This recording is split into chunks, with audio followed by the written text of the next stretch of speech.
নমস্কার, আমি তন্ত্রজ্যোতিষ ডক্টর প্রদীপ মুখার্জি। সামনে বিধানসভা ইলেকশন। এই ইলেকশনে বেশ কিছু মানুষ আমার কাছে মানুষের কল আসে যে বিধানসভার টিকিটটা পাবো তো। জেতা ক্যান্ডিডেট সেও টেনশন আছে, দাদা টিকিটটা পাবো তো। তো এই টিকিট পাওয়া বা বিধানসভায় লড়াই, এই যে রাজনীতিক যে একটা জায়গা, রাজনীতির প্ল্যাটফর্ম, এই রাজনীতির প্ল্যাটফর্মের একটা অ্যাস্ট্রোলজিক্যাল অঙ্ক, অনেক বড় অঙ্ক আছে। ধরে নিন আপনার রাশি বা লগ্ন মেষ, দুটো ধরেই অঙ্ক হয়। রাশি ধরেও ক্যালকুলেশন করতে পারেন, আর মঙ্গল লগ্নটা ধরেও হয়। রাশি বা লগ্ন যদি মেষ হয়, তাহলে মেষ লগ্ন বা মেষ রাশির লোকেরা যদি পলিটিক্সে যারা আসে, অ্যাকচুয়ালি মঙ্গলের মেষের অধিষ্ঠাতা দেবী হচ্ছে মঙ্গল। মঙ্গল খুব একটা পাওয়ারফুল। মঙ্গল হচ্ছে ক্ষত্রিয় যোদ্ধা। তো মঙ্গল যদি ভালো থাকে বা মঙ্গলের পজিশন যদি থাকে বেটার হয়, তবেই গিয়ে আপনি কি পলিটিক্সে টিকে থাকতে পারবেন। আমি প্রচুর মাঙ্গলিক লোককে দেখেছি, এবং প্রচুর আপনারাও জানবেন কিছু কিছু মানুষ আছে যাদের পূর্ণ মাঙ্গলিক, তারা আজকে রাজনীতির শীর্ষে।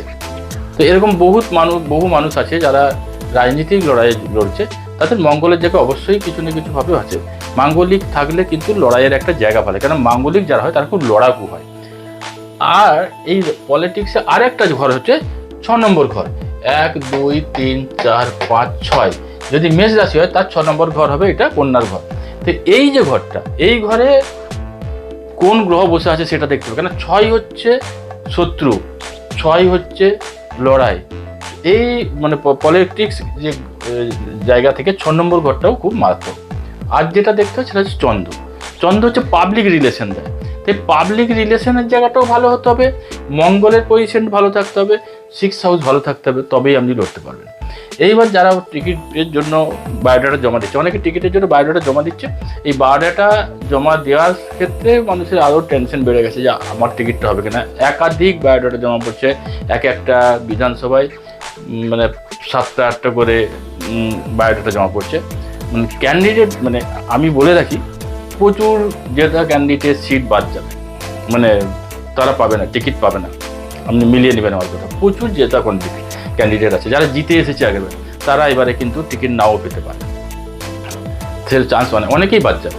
তার কারণ হচ্ছে তাদের যে সময় টিকিটটা পেয়েছিল 5 বছর আগে, প্ল্যানেটারি সিচুয়েশন চেঞ্জ হয়েছে, গ্রহ নক্ষত্রের যে দশা অন্তর্দশা সেটা চেঞ্জ হয়েছে।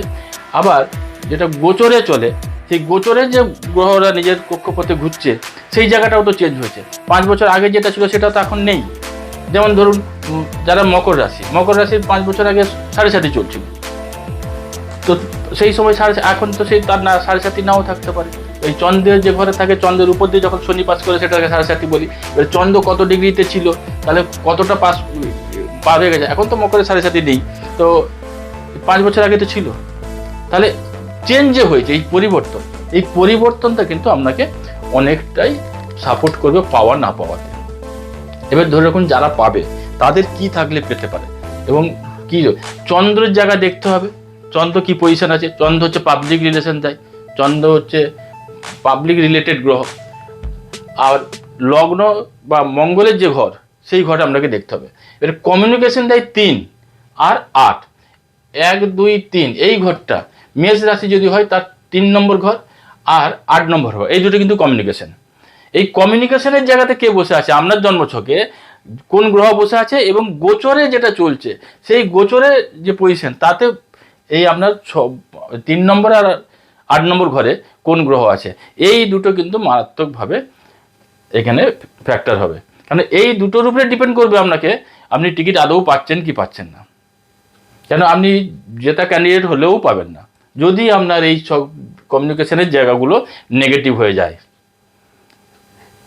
যদি কারো মেষ রাশির কন্যাতে যদি কেতু থাকে, তাহলেও তার পাওয়ার চান্স কম, কারণ কেতু হচ্ছে গোপন রিলেটেড শত্রু। এই 6 নম্বর ঘর থেকে শত্রুতাও বিচার হয়, 6 নম্বর থেকে লড়াই, শত্রুতা, অসুখ বিসুখ, মামা বাড়ি, এইগুলো বিচার হয় 6 থেকে। তো 6 যে ঘরটা থেকে যে অঙ্কটা আছে, সেই ঘরের পজিশন আপনাকে বের করতে হবে। যদি মেষ রাশি হয়, মেষের 6 এটা, যদি 6-এ কেতু বসে থাকে, তাহলে আপনি জানবেন আপনার গোপন শত্রু রেডি। আপনি ভাবছেন কি আমি খুব ইজি পেয়ে যাব, আমি মানে ময়দানে নেমে গেছি, প্রচার চালু করে দিয়েছি, মানুষের সাথে কমিউনিকেশন রাখছি, যোগাযোগ যা কিছু রাখুন, আপনি দেখে নেবেন যদি এখানে কেতু থাকে তাহলে আপনার কেউ না কেউ পেছনে শত্রুতা করে দেবে ঠিক এন্ড টাইমে। আর এমন লোক করবে যে আপনার সাথেই 24 ঘন্টা থাকে, আপনি ভাবতেও পারবেন না যে লোকটা আপনার সাথেই থাকছে, ঘুরছে, আড্ডা দিচ্ছে, ও লোকটাই আপনার পেছনে কাঠি কেড়ে দেবে।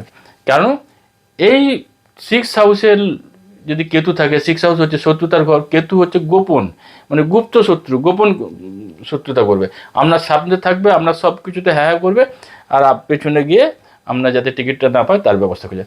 অতএব আপনাকে যদি টিকিট পেতে হয় কোনো ভালো একটা অ্যাস্ট্রোলজারের সাথে আপনি যোগাযোগ করুন, তাহলে আপনার যা জন্মছক সেটা থেকে একটা অঙ্ক ও বের করে আপনাকে একটা আশ্বস্ত করতে পারে হবে। কেন যারা দিচ্ছে, ধরুন 8 জন 10 জন 12 জন এক একটা বুথে বায়োডাটা জমা দিচ্ছে, তো তারা সবারই কম বেশি একই ধরনের হয়, কারণ রাজনীতিতে যারা আছে তাদের এই জায়গাটা থাকে। আমি খুব একটা মারাত্মক একজনের বাড়িতে গেছিলাম প্রায় এক দেড় মাস আগে, বলছি না তোর পেশাটাও বলতে চাইছি না, তো আমায় বলেছিল জন্মছক, আমি গেলে যেহেতু অ্যাস্ট্রোলজার বাড়িতে একটা বিশেষ অনুষ্ঠানে গেছিলাম, তো আসলে যেটা হয় একটু আমার ছকটা দেখে দেন। তো আমি ওকে ওই দিন বলেছি তুমি কি টিকিটের জন্য অ্যাপ্লাই করছো, সুপারিশ করছো নাকি? বলে না, টিকিট হতেই পারে না। ওই লোকটাই 15 দিন আগে আমায় ফোন করেছিল যে আমাকে বায়োডাটা জমা দিতে বলা হয়েছে। মানে অঙ্ক, আমি যেদিন ওই ছকটা দেখেছিলাম সেদিন আমি দেখেছিলাম ওর এই পজিশনগুলো অনেক বেটার। এবং এইখান থেকে যে লোকটা রাজনীতির লোকই নয়, রাজনীতির বাইরের লোক, পরিচিতি থাকতে পারে, মানে তার ভালো পাবলিক রিলেশনটা ভালো আছে, যে একটা রাজনীতির লোক না তাকে বলে এলাম যে তুমি টিকিট পাবে, আর সেও আমাকে 15 দিন আগে কল করেছে আমাকে টিকিটের জন্য বায়োডাটা জমা দিতে বলেছে। এই যে অঙ্ক, এই অঙ্কটা এখান থেকে 8 আর 6 ধরুন কারো রাশি ধরে এবার আমি মেষ দিয়ে বলছিলাম, এবার ধরুন ওর যে রাশিটাই হোক বা যে লগ্নটা হয়, রাশি আর লগ্ন দুটো ধরেই আমরা অঙ্ক করি। যদি দেখা গেল কারো পরের ঘরটা হচ্ছে তার রাশি বা লগ্ন, মানে বৃষ ঘর, বৃষ যদি হয় এর 8 নম্বর ঘর কোনখানে আমাকে সেটা দেখতে হবে। এর 8 নম্বর ঘর হচ্ছে এটা, মানে ধনুর ঘর।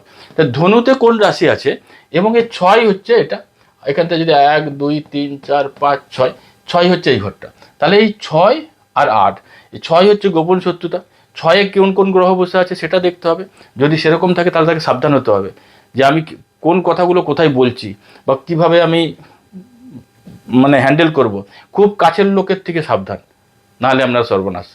আবার এই 3 এখান থেকে যদি বৃষ রাশি হয় বা বৃষ লগ্ন হয়, এর 3 নম্বর ঘর হচ্ছে 1 2 3 কর্কট। এই ঘরে যদি কমিউনিকেশন, এই ঘরটা হচ্ছে কমিউনিকেশনের ঘর, এই ঘরে যদি কোনো ভালো গ্রহ বা লড়াকু গ্রহ থাকে তাহলেই আপনাকে এই কমিউনিকেশনটা দিবে। আর এই 3 আর 8 আগেই বললাম, এই ঘর থেকে যে ঘরটা তার রাশি বা লগ্ন সেখান থেকে তার 3 আর 8-এর ক্যালকুলেশন বের করতে হবে, আর চন্দ্র মঙ্গলের পজিশন দিতে হবে। যদি এটা বেটার হয় তাহলে একদম 100% আপনি টিকিট পাচ্ছেন। এবারে লড়াই জেতা সেটা অন্য প্রসঙ্গ, সেটারও এই জন্মছকে একটা মারাত্মক ভূমিকা আছে যেখান থেকে আপনাকে বের করবে, লড়াই জায়গা থেকে বের করবে। তো এই যে ক্যালকুলেশন, এর বাইরে আপনি নয়। আপনাকে যদি এখান থেকে বেরো তাহলে আপনার জন্মছক আগে দেখুন, একটা সময় বের করে আপনার জন্মছক আগে দেখুন, জন্মছকের দশা মহাদশাতে কোন গ্রহ চলছে এবং গোচরে কোন গ্রহ কোথায় বসে আছে, সেই আপনার জন্মছক অনুযায়ী তারা কত নম্বরে ঘরে বসে আছে, সেই ক্যালকুলেশন অনুযায়ী কিন্তু আপনার ভাগ্য নির্ধারণ হবে। আপনি কিন্তু এই ছকটার বাইরে না। আমরা এই ছকটা দেখে লোকের বাড়ির চারপাশে কী আছে, তার বডিতে কী ট্রেডমার্ক আছে, এগুলো সব বলে থাকি। তো এইটা বলার কারণ, এটা বলার বলতে এটা এটা এটা এটা বলার যে কারণ যে অঙ্কটার বাইরে আমি নয়, অঙ্ক থেকে আপনি বেরোতে পারবেন না। তো এইটা আগে আপনি কারেকশন করুন, এইটা কারেকশন করলে আপনার বেরিয়ে যাওয়ার চান্স খুব বেশি। আপনি সব কাজ ছেড়ে আগে নিজের ছকটা দেখুন, নাহলে আমরা যা ইনভেস্ট হবে, যা পরিশ্রম হবে সবটা বেকার যাবে যদি অঙ্কের বাইরে থাকুন। আমার সাথেও যোগাযোগ করতে পারেন। আমার নাম্বার 9830090706।